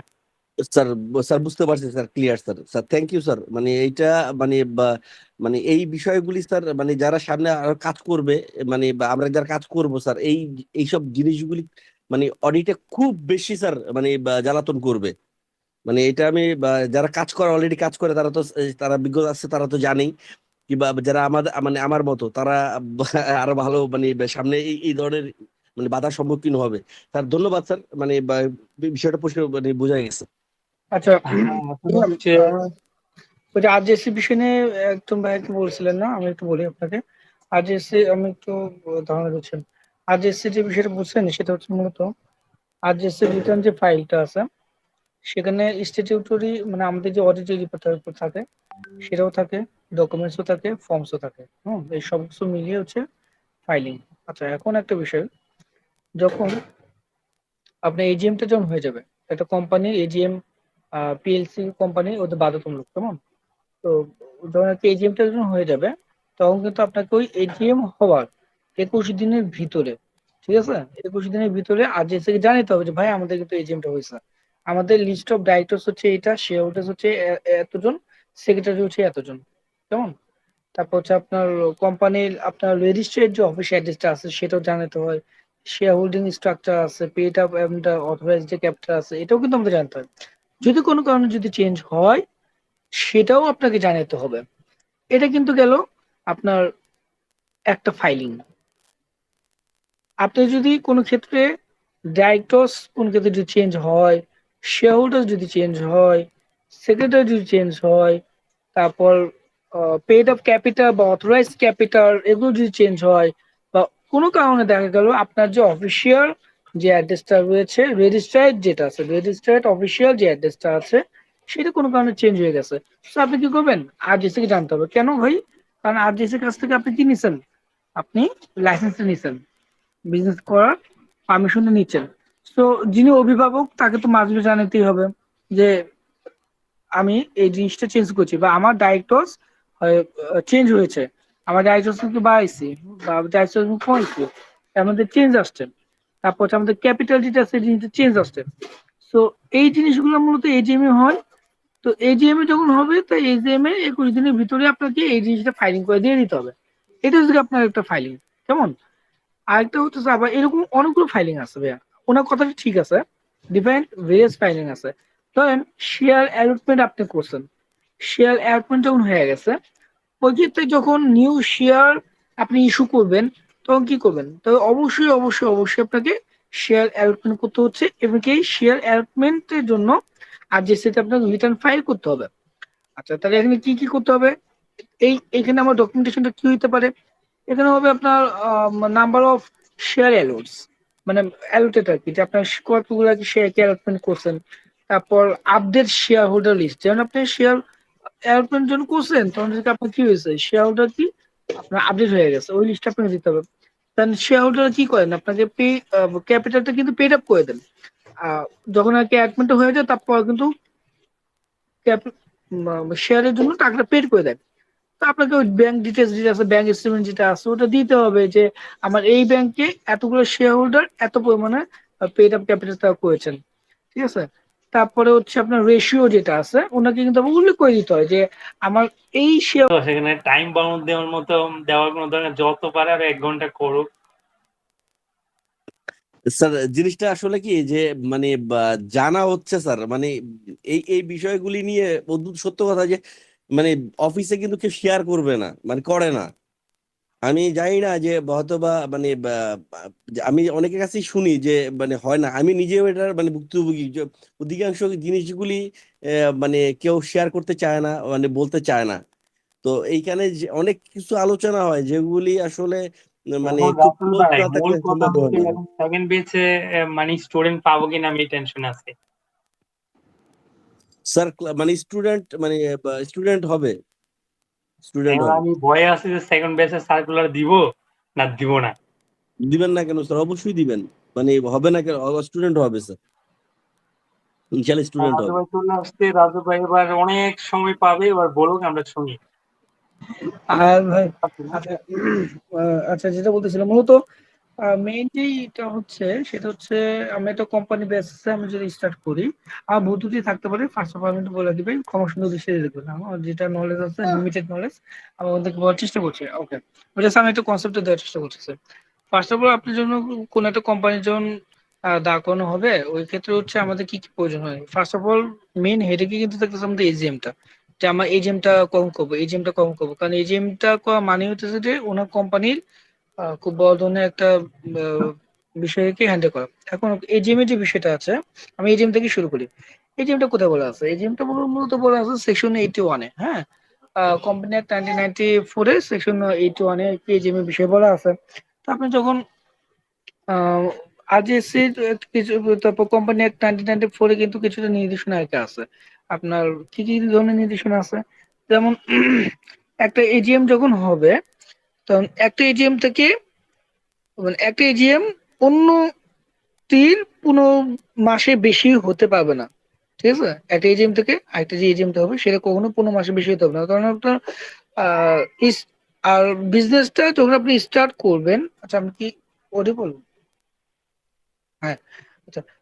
আরেকটা হচ্ছে, আপনি যখন বিজনেসটা যখন স্টার্ট করবেন তখন 18 মাসের মধ্যেই কিন্তু আপনার প্রথম এজিএমটা হতে হবে। প্রথম এজিএমটা হবে 18 মাসে, সেকেন্ড যে এজিএমটা হবে সেটা 15 মাসের ভিতরে হতে হবে। আচ্ছা, এখন এই, আম, যদি নির্দিষ্ট সময়ের ভিতরে যদি আপনার কোনো ক্ষেত্রে এজিএমটা যদি মিস যদি হয়ে যায়, অনেক ক্ষেত্রে মিস হয়ে যায় না, ওই ক্ষেত্রে কি করতে হবে? রেজিস্ট্রারের কাছে আপনার সময় চাইতে হবে, এটা আবেদন করতে হবে। রেজিস্ট্রার এটা কে? আরজেসি। ঠিক আছে, ওনার কাছে বলতে হবে ভাই আমাদের কোনো কারণে, স্পেসিফিক কোনো কারণে আমরা এই জিএমটা করতে পারি নাই, সো এই ক্ষেত্রে আমাদের সময়টা আমরা আবেদন করছি। তো এই ক্ষেত্রে আপনি 30 দিনের জন্য আপনি আবেদন করবেন। তো 30 দিনের মধ্যে আবেদন করতে হবে, 30 দিনের মধ্যে কিন্তু হচ্ছে আপনাকে আবেদন করতে হবে। 90 দিন অথবা ওই বছরে 31শে ডিসেম্বর যেটা আগে আসবে ওই দিন আপনাকে এজিএম করতে হবে, নিয়ম হচ্ছে এটা। তারপরে কোনো কারণে দেখা গেল যে আপনি আরজেসি থেকে কোম্পানির জন্য এজিএম করার একটা টাইম নিছেন, হয় 31শে ডিসেম্বর অথবা আপনার 90 দিন, এটার ভিতরে যে কোনো একদিন, কিন্তু আপনার কোনো কারণে দেখা গেল যে ভাই দুইটা আপনি মিস করছেন, দুইটা ডেট মিস করছেন। ওই ক্ষেত্রে সর্বোচ্চ যে সুপ্রিম পাওয়ার সেটা হচ্ছে কোর্ট। আপনার কোর্টে যে এটা বলতে হবে যে আমরা এটা এজিএম করতে পারি না, তো আমাদের নেক্সট পারমিশনটা যেন দেওয়া হয়, আপনাকে হাইকোর্ট থেকে এটা পারমিশন নিয়ে নিতে হবে। ঠিক আছে, এটা হচ্ছে আপনার এজিএম। তারপরে ধরেন যে কোনো ক্ষেত্রে এজিএমটা আপনি করতে পারলেন না, তো ওই ক্ষেত্রে কিন্তু পানিশমেন্টের ব্যাপার আছে। তারপরে এজিএম এর পরে আরেকটা বিষয় থাকে, সেটা হচ্ছে ইনস্টিটিউটের মিটিং আছে, দেন হচ্ছে ইনস্টিটিউটের রিপোর্ট অফ কোম্পানি আছে, এটা হচ্ছে সেকশন 83 তে বলা আছে আছে। তো এরকম বিষয়গুলো আপনাকে ফাইলিং এর ভিতরে রাখতে হয়। আবার কোনো ক্ষেত্রে যদি আপনার ডাইরেক্টর যেটা বললাম ওটা যদি চেঞ্জ যদি হয়ে থাকে, ওই এজিএম এ ওটা আনতে হয় যে হ্যাঁ আমাদের ডাইরেক্টর চেঞ্জ আসছেন এজিএম এ, ওই ক্ষেত্রে আপনাকে নতুন করে ফাইলিং করতে হবে। এরকম আর কি ব্যাপারটা। বলে কোনোগুলো কথা কি বলা যায়। মূলত মোটামুটি। তবে রাজু ভাই যেগুলো বললো ম্যাক্সিমাম বিষয়গুলো কিন্তু অডিট রিপোর্টে আসতেছে একটা সার্টেন টাইম পরে। হুম কারণ ডিরেক্টর চেঞ্জ হোক, ক্যাপিটাল চেঞ্জ হোক, হাবিজাবি যাই হোক, হুম সবগুলোই কিন্তু অডিট রিপোর্টে প্রতিফলন ঘটবে। হুম কারণ এখানে দেখুন তো ফাঁকিদের ওই যে বললাম, ধরেন 24-এ হতে থেকে আমার অডিট রিপোর্ট ছিল একরকম, আমি কিন্তু এজিএম এর পরে যে কিন্তু আমি রিপোর্টটা পাইলাম, অডিট রিপোর্টটা পাইছি ধরেন লাস্ট ইয়ার যে 24 যেটা আছে 24-এর রিপোর্টটা কিন্তু আমি এবার পাইছি ব্যাংকিং করার জন্য। 25-এ আমাদের ড্রাফট দিছে, 30 জুন 2025-এ আমি অডিট রিপোর্ট কি পেয়েছি, ড্রাফট পেয়েছি। ড্রাফট পাওয়ার পরে আমি কিন্তু তাকে ফার্স্ট অফ অল কি করতেছি, ক্রস চেক করলাম 24-এর সাথে। 24-এর সাথে যখন 25-এ ক্রস চেক করলাম তখন দেখা গেল যে শেয়ার ক্যাপিটালটা চেঞ্জ আসছে। যেমন আমি এখন বর্তমানে যে রিপোর্টটা করতেছি এটার ভিতরে আমার শেয়ার ক্যাপিটালটা চেঞ্জ আসছে। সো আমাকে কি চাইতে হলো, আমি বললাম ভাই সুন্দর মতো আপনি আপনার আরজিএসসি যে ফাইলিং যে দিয়েছেন সেটা দেন, আপনি এটার এগেনস্টে কি কি আরজিএসসি তে ফাইল দিয়েছেন সেটা দেন, আপনি আমাকে শিডিউল 10 ফর্ম 12 যেটা আছে এটা দেন, 15 আছে ফর্ম 15 আছে সেটাও আপনি আমাকে দেবেন। তারপর কোথায় আপনার কোন ব্যাংকে টাকা দিতে আছে ব্যাংক স্টেটমেন্ট যেটা আছে সেটাও দেখাবেন। তারপর এরকম একটা আপনি এই জিনিসগুলো আপনাকে দেবেন, আর এর সাথে যে ফাইলিংটা করছেন ওটা আপনি আপনি আমাকে দেখান। আপনার এজিএম এর যে মিনিটস আছে সেটা আপনি আমাকে দেখান। তো অনেক ক্ষেত্রে হয় কি, আহ কিছু কিছু কোম্পানি আর কি আছে, বড় মাপের যে কোম্পানি আছে এটা তো করে, ফাইলিং গুলো করে ভালোভাবে করে, চেষ্টা করে করার জন্য। 100% হয় তাও না, বাট করে আর কি, চেষ্টা করে কমপ্লেন্স মারার জন্য। কিন্তু মেজর কোম্পানি মানে মিডিয়াম কোম্পানি যারা আছেন বা ছোট কোম্পানি যারা আছেন ওরা কিন্তু অনেক ক্ষেত্রে কিন্তু করতে পারে না। তো ওই ক্ষেত্রে ওনাদের একটু কিছুটা কি পেনাল্টি আর কি হয়। তো ওই ক্ষেত্রে আবার আমাদেরকে প্রফেশনাল বা কনসালটেন্সি সার্ভিস আছে, এই ক্ষেত্রে কিন্তু আবার ওনারা হায়ার করে থাকেন বিভিন্ন কনসালটেন্সি সার্ভিস আছে, ওই ক্ষেত্রে আর কি নেয়। তো দেখা যায় যে আমাদের ওই অডিট যে ফি আছে এটা থেকে সবচেয়ে বেশি হতেছে গিয়ে যায় খরচ কয়েকটা কোম্পানির কনসালটেন্সি সার্ভিসে কিন্তু যায়। তারপর তো ট্যাক্স ব্যাট ওদের তো আছেই। কিন্তু অনেকে কি ভাবেন যে আমাদের মূলত অডিট করে মানে সেফ আমরা আসলে অনেক টাকা পান। না শুধু অডিট না, অডিটে যে পোর্শনটা কি থাকে অডিট ফি, তার থেকেও বেশি আমি দেখছি কনসালটেন্সি ফিতে কিন্তু তারা পান। এই যে কনসালটেন্সি যে ফিটা, এটা কিসে কনসালটেন্সি ফি? এই যে প্রফেশনাল যে ফিটা, এটা কিসে? এই যে এটারই। আর জিএসসি আমি কিভাবে ফাইলিংটা করব, এই জিনিসটা আপনার ওই কনসালটেন্সি ফির ভিতরে চলে যায়। ঠিক আছে? তারপর ধরেন যে আপনার ডাইটস যেটা আছেন, ডাইটসের যে কথা বললাম যে রিটার্ন অফ চেঞ্জ অফ ডাইটস, মানে ডিরেক্টর যদি আপনি চেঞ্জ দিতে হন, সেক্ষেত্রে তো অবশ্যই ডিরেক্টর চেঞ্জ হওয়ার আপনার 30 days এর ভিতরে কিন্তু আপনাকে এটা জানাইতে হবে আরজিএসসি কে। যদি না জানেন তাহলে কিন্তু পেনাল্টি আছে। তারপরে হচ্ছে এরকম অনেক আছে, যেমন এমওএ আছে। এমওএ মানে হচ্ছে মেমোরেন্ডাম অফ অ্যাসোসিয়েশন। হ্যাঁ ঠিক আছে, মেমোরেন্ডাম অফ অ্যাসোসিয়েশন। তারপর এওএ আছে, মানে আর্টিকেলস অফ অ্যাসোসিয়েশন। এই ক্ষেত্রে কিন্তু অনেক ক্ষেত্রে চেঞ্জ কি হয়, যদি কোনো ক্ষেত্রে চেঞ্জ যদি করেন, অবশ্যই আপনাকে কি করতে হবে, স্পেশাল রেজলিউশন নিতে হবে। সেই স্পেশাল রেজলিউশন আপনি যখন নেবেন, আপনি একটা ইজিএম করবেন। স্পেশাল রেজলিউশন যখন নেবেন, তা ঠিক উইথিন 15 days এর ভিতরে আবার হাজির কি কিন্তু জানাইতে হবে। তা আপনি কিভাবে জানাবেন? এই মেলের মাধ্যমে না, ফাইলিং এর মাধ্যমে জানাতে হবে। ঠিক আছে? আপনাকে আপডেট এমওএ করতে হবে, এও এও এ করতে হবে। তারপর আপনার যে স্পেশাল রেজলিউশন যেটা করছেন, সেটা সার্টিফাইড কপি করতে হবে। তারপর আপনাকে আরজিসিতে জমা দিতে হবে। এই তারপরে আরো আছে, ধরেন আপনার বিজনেসটা কোনো কারণে বন্ধ হয়ে গেছে, বা মানে উইন্ডিং আপ যেটাকে আমরা বলি। তো আপনার যে উইন্ডিং আপ যদি হয়ে যায়, সেই ক্ষেত্রে আপনার কি করতে হবে? ওই ক্ষেত্রে আপনার লিকুইডিটরস রিপোর্ট লাগবে। তারপর হচ্ছে আপনার ফাইনাল অডিট যে অ্যাকাউন্টস আছে সেটা লাগবে। এই জিনিসগুলো কিন্তু আপনাকে দিতে হবে, জমা দিতে হবে, এটা মাস্ট। আরেকটা ইম্পর্টেন্ট যেটা আছে, ধরেন এনুয়াল যে রিপোর্টটা আছে, এনুয়াল রিপোর্ট 15, এটা হচ্ছে আপনার আরজিএসসি রিকোয়ার্ড ডকুমেন্টস। এটা ফাইলিং এর জন্য এটা ইম্পর্টেন্ট, ভেরি ভেরি ইম্পর্টেন্ট। সেটা হচ্ছে আপনার এনুয়াল রিটার্ন যেটা আছে, সেটার ভিতরে আপনার থাকতে হবে মাস্ট বি ফর্ম 15। তারপর হচ্ছে অডিটেড যে রিপোর্ট আছে সেটা, তারপর ডাইরেক্টরস রিপোর্ট যেটা আছে এটা থাকবে। এটা হচ্ছে একটা ফাইলিং হইলো। তারপর শেয়ার অ্যালটমেন্টে যখন করবেন, তখন হচ্ছে আপনার ফর্ম 9 যেটা, হ্যাঁ ফর্ম 9 নিতে হবে। তারপর হচ্ছে শেয়ার হোল্ডার লিস্ট থাকতে হবে, বোর্ডের রিজলিউশন পেপার থাকতে হবে। আর আর কি আছে, আর ডাইরেক্টর চেঞ্জ আর কি হয়, এটা বলে দিচ্ছি। ডাইরেক্টর চেঞ্জ দিতে তাহলে একদম মুখস্থ বিদ্যা ভাই, ফর্ম 12, এর উপর আর কোনো ফর্ম নেই। পর এমন আরেকটা কি যেন আছে, অ্যামেন্ডমেন্টস আছে, অ্যামেন্ডমেন্টস আছে। ওই ক্ষেত্রে হচ্ছে আপনার অ্যামেন্ডমেন্টস যদি হয়, অ্যামেন্ডমেন্টসটা কখন হয়? যদি ওই যে বললাম আপনার আপডেট, যদি কোনো ক্ষেত্রে এমওএ এটা যদি করেন, বা আর্টিকেল অফ অ্যাসোসিয়েশন বা মেমোরেন্ডাম যদি কোনো ক্ষেত্রে আপডেট যদি করেন, ওই ক্ষেত্রে আপনার রেজলিউশন, স্পেশাল রেজলিউশন যে কপিটা আছে সেটাও জমা দিতে হবে। এটার উপর আপনার একটা অ্যামেন্ডমেন্ট আছে, যেটা জমা দেবেন, শেষ। তো এটা যদি আপনার মতো আজ এসে জাস্ট কয়েকটা আমি বললাম আর কি। ঠিক আছে? এরকম আপনার 8-10টা আর কি স্টেপ আছে, কেমন আমি মনে হয় 4-5টা আর কি বললাম। আবার পেনাল্টি আছে। এটা মজার একটা বিষয় পেনাল্টিটা। হ্যাঁ, পেনাল্টিটা হর হামেশা আর কি হয়ে যায়। যদি কোনো ক্ষেত্রে আম, কি হ্যাঁ, লেজার যদি আছে, আপনার লেজার কনসিকুয়েন্সিস আছে। তারপর হচ্ছে আপনার ইনপুডেন্ট রেস্ট্রিকশনস আছে। আপনি এই অপারেশন গুলো করতে পারবেন না, বা এই অপারেশন আপনি করতে পারবেন না। আপনার নন কমপ্লেন্স কিছু বিষয় আছে, এইসব যদি আপনি যদি করে ফেলেন, ওই ক্ষেত্রে হচ্ছে আপনার এটা কি হবে, পেনাল্টি হয়ে যায়। তারপরে ডেইলি ফাইনও কিন্তু আছে, জানেন আপনি?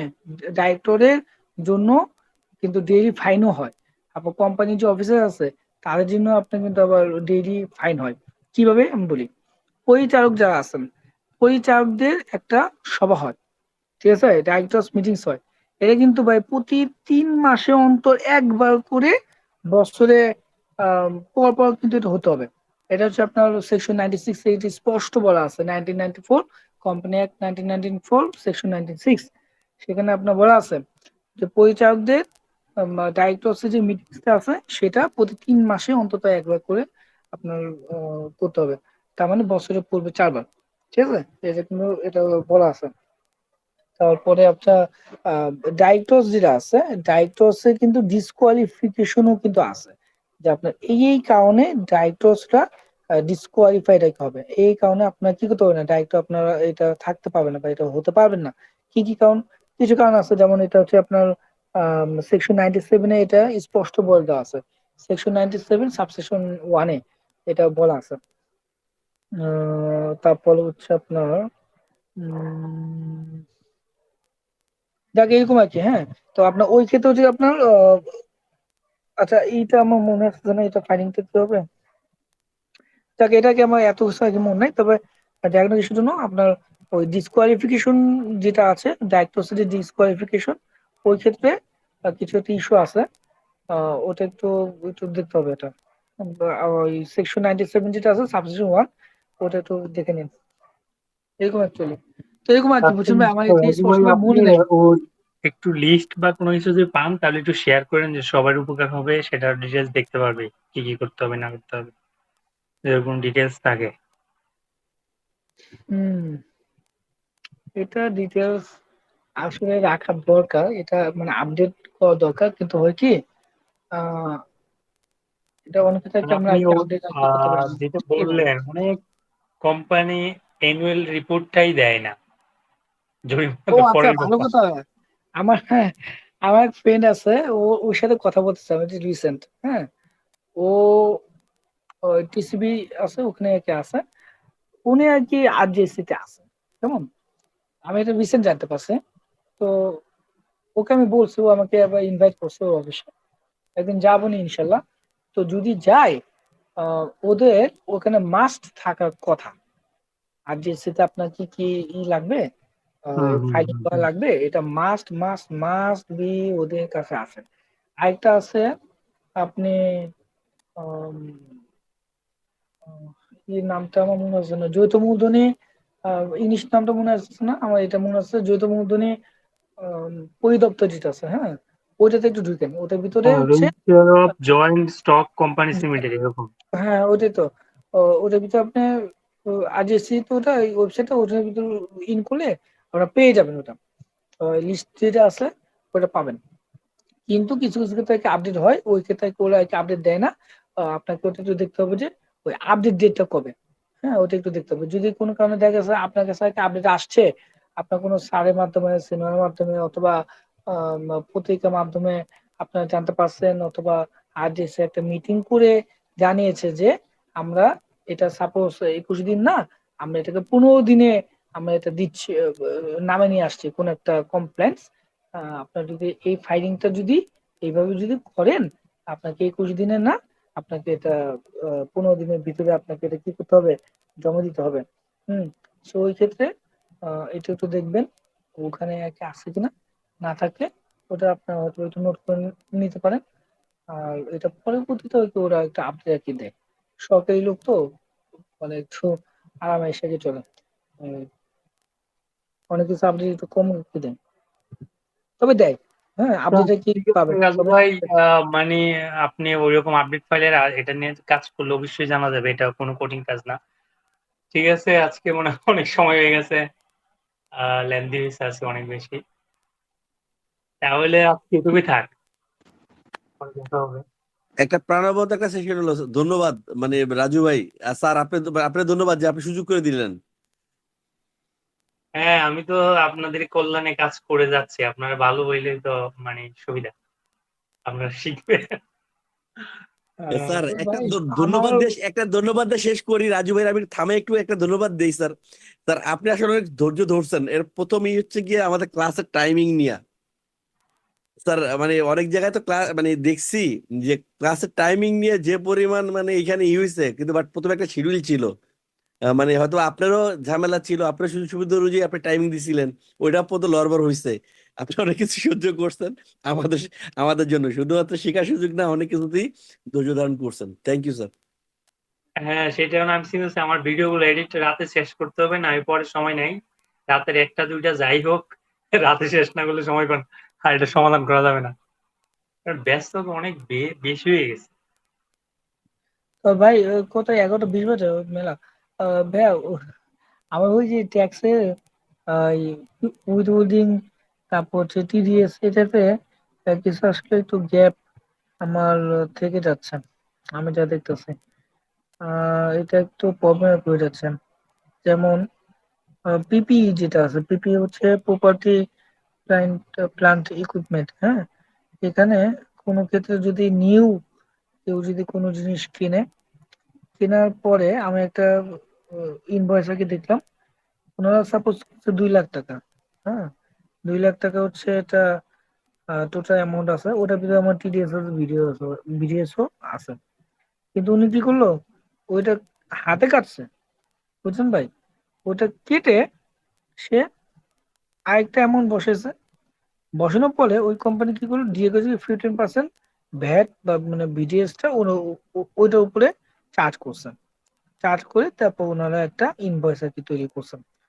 তো এইটা নিয়ে আমি একটু জানতে চাচ্ছি যে আমি যদি কোনো ক্ষেত্রে বা কোনো প্রোডাক্ট যদি আমি কিনি, কোনো সম্পদ যদি কিনি, তাহলে আমি এটা কেমন বুঝবো যে এটার উপরে মানে এই প্রোডাক্টই আমার এক্স্যাক্টলি তিরিশ কেজি এটা বা বিদেশ এইটা। তা এরকম হচ্ছেন রাসেল ভাই, আপনার কাছে মনে হয় এরকম কোনো একটা লিস্ট মনে হয় থাকতে পারেন যে আমার এই এই প্রোডাক্টেই মানে ভাইয়া যেটা পাঠাইছেন এটা ছাড়াও কি আর কি কোনো থাকতে পারেন কিনা, ব্যাটারি যেহেতু আপনি কাজ করেন, মানে আর কি কোনো কিছু হ্যাঁ, কি এই থাকতে যে পারে এই যে এরকম? আপনার মানে যেটা বললেন এটা একটা চিপ লেভেলের অ্যাক্টিভিটিস সেটা। কারণ আপনার ইনভয়েসের ভ্যালুর সাপোর্টিং তো হচ্ছে এফএসএ তথ্য যাচ্ছে। তো আপনি এখানে একটা ভ্যালু দিলেন, এফএস এর ভ্যালুর সাথে না মিললে এটা তো অ্যাসেট হলো না। এখন এফএস এর সাথে যদি মিলে, এবার ইনভয়েস থাকুক বা না থাকুক, ওই অ্যাসেটটা এডিশন যতটুকু হইছে, ৫ টাকা হলে ৫ টাকা টিডিএস বিডিএস দিলে ওকে, সেটা কম দিক বেশি দিক ডাজন্ট ম্যাটার। কিন্তু আপনার ওইটার সাথে তো ম্যাচ হইতে হবে, মানে এপিএস এ যতটুকু তাকে সেটা তো আপনার টিডিএস বিডিএস কমপ্লেন্স করতে হবে। এখন কম দিয়ে করলে করুক, কারণ সবাই তো একদম পারফেক্ট ওয়েতে করে না, যে ছুরি চামারি অনেকভাবে অনেক কিছু করে। কিন্তু না, আপনার সাপোর্টটা তো এপিএস এর ভ্যালুর সাথে ডিফারেন্ট ম্যাচ যেটা হচ্ছে আছে কিনা। ওই ক্ষেত্রে কি কোনো ইস্যু আছে কিনা, যে আমার ডেপ্রিসিয়েশন প্লাস হচ্ছে অ্যাকাউন্টিং ডেপ্রিসিয়েশনটা তার হচ্ছে একরকম, তারপর হচ্ছে আমার ট্যাক্স অফিস আপনার ডেপ্রিসিয়েশন হচ্ছে এক মানে আরেক এটা রকম। তো আমরা বললামই, অ্যাকাউন্টিং ডেপ্রিসিয়েশন করতেছে অ্যাকাউন্ট ডেপ্রিসিয়েশন, আর ট্যাক্সে করতেছে তার শিডিউলের ডেপ্রিসিয়েশন। তো এটা দুইটা তো ডিফারেন্ট। কারণ আপনি যদি অ্যাকাউন্টিং এর তার শিডিউলকে সেম করতে চান, তাহলে তার শিডিউলের রেটটা নিয়ে কাজ করেন, তাহলে ইকুয়াল হয়ে গেল, ব্যাপার ট্যাক্স হইলো না।